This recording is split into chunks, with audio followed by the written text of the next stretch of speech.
There are 3 keys of spellcasting that you need to learn and use to make your spellcasting consistently successful. Do you want to learn actual magic? Then welcome to the Actual Magic Academy.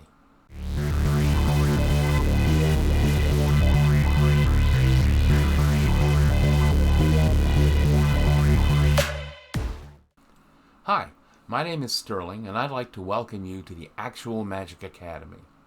If this is your first time here, welcome. If you're returning to the channel, welcome back. Here we talk about and teach actual magic, not stage magic, TV or movie magic. Here it just got real. If this interests you, come on along, be a part of this channel. If you enjoy it and find it useful, feel free to subscribe, hit the notification bell, and like the video. I'd appreciate it, and it helps the channel a lot. So there are 3 keys to spellcasting that you need to learn and use consistently to make your spellcasting consistently successful. They're deceptively simple, but the more skilled you get with them, the deeper you go with them, the more consistent your results will be. So let's get right to it. What are the 3 keys to spellcasting? The 3 keys are 1. Relaxation, 2. Concentration, and 3. Projection. Well, like I said, they seem simple, and the concepts are. It's the doing of it well that makes the difference and makes it work. I know because I've been practicing magic for 35 years. I've done the work, and I've gotten to the point where I have systems and methods that I know work. Now that said, I'd like to state that there is not any one way to practice magic or any one way to cast a spell. In fact, there are countless ways. A teacher of mine by the name of George Jackson had only one criteria for evaluating a method of the art, and that was, does it work? So while there are many, many methods of practicing magic, I'm going to share ones with you that I know work because I've used them. On to the first key, relaxation.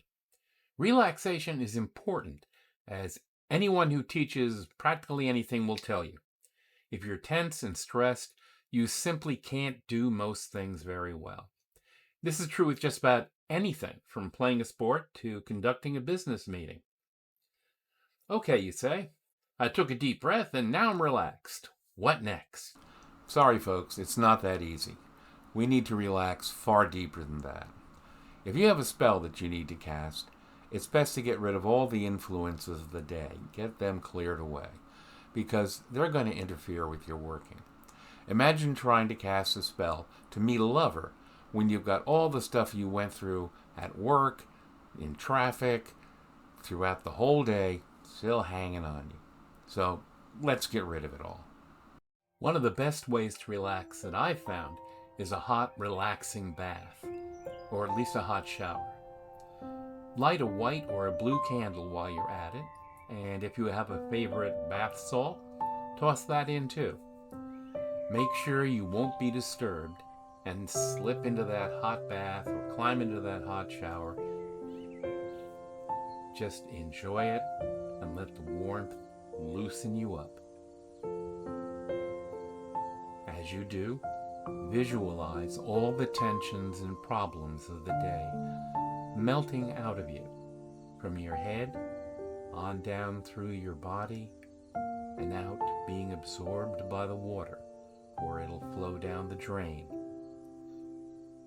Feel these tensions being replaced by the warm, golden energy of the hot shower, relaxing and releasing that tension until there's none left. And when you come out of the shower or bathtub, dry yourself and get dressed in something soft, something comfortable, maybe a favorite pair of sweats or a bathrobe. Sit down someplace comfortable and just breathe for a moment. Relax. Close your eyes.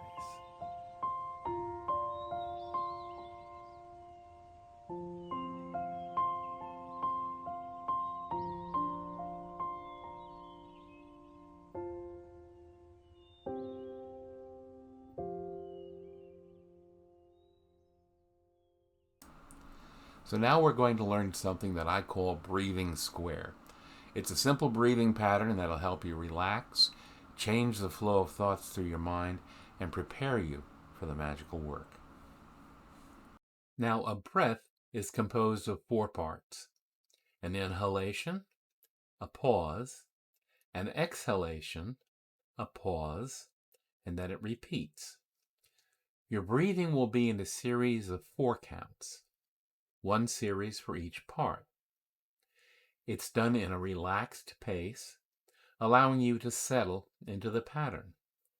At each pause, I want you to simply keep your diaphragm still, holding the breath where it is, but not containing or trapping it. So let's start. Inhale, 2, 3, 4. Hold, 2, 3, 4. Exhale, 2, 3, 4. Hold, 2, 3, 4. It takes a little practice, but it's not very hard. With practice, you'll find it's an easy pattern to slip into, and that in a few breaths, your mind relaxes, tension starts to drain out of your body, and your attitude and outlook on things shifts. Let's practice this technique so we can get the hang of it and really feel the effects of it. So let's start. Inhale, 2, 3, 4. Hold, 2, 3, 4. Exhale, 2, 3, 4. Hold, 2, 3, 4. Inhale, 2, 3, 4. Hold, 2, 3, 4. Exhale, 2, 3, 4. Hold, 2, 3, 4. Inhale, 2, 3, 4. Hold, 2, 3, 4. Exhale, 2, 3, 4. Hold, 2, 3, 4. Inhale, 2, 3, 4. Hold, 2, 3, 4. Exhale, 2, 3, 4. Hold, 2, 3, 4. Inhale, 2, 3, 4. Hold, 2, 3, 4. Exhale, 2, 3, 4. Hold, 2, 3, 4. Inhale, 2, 3, 4. Hold, 2, 3, 4. Exhale, 2, 3, 4. Hold, 2, 3, 4. Inhale, 2, 3, 4. Hold, 2, 3, 4. Exhale, 2, 3, 4. Hold, 2, 3, 4. Inhale, 2, 3, 4. Hold, 2, 3, 4. Exhale, 2, 3, 4. Hold, 2, 3, 4. Inhale, 2, 3, 4. Hold, 2, 3, 4. Exhale, 2, 3, 4. Hold, 2, 3, 4. There. How do you feel compared to a few minutes ago? This is a fast and easy thing, and it can be used anywhere at all to calm you down, to center yourself. After a minute or 3 of this, you'll be ready to proceed to the second key. The second key is concentration. You need to focus your spell or working to the exclusion of everything else. The ritual bath and the first key helps with this, stripping away outside influences. However, there are still inside influences, the chattering of the mind. This is hard to control, but necessary if you want any consistent success in your workings. Focus on your spell, the process of it, the way it's constructed, what oils or incenses are being used, how they will add to the spell's power. What do they smell like? What do they make you feel like? See how they will add to the working that you are doing at this point. To the exclusion of anything else, this is what you need to concentrate on. See the path that the power you are now raising will flow and bind the various parts of the working together, multiplying its power and effectiveness, making the outcome inevitable and necessary. Arrange your mind so that there is no possibility of any outcome except the one you desire.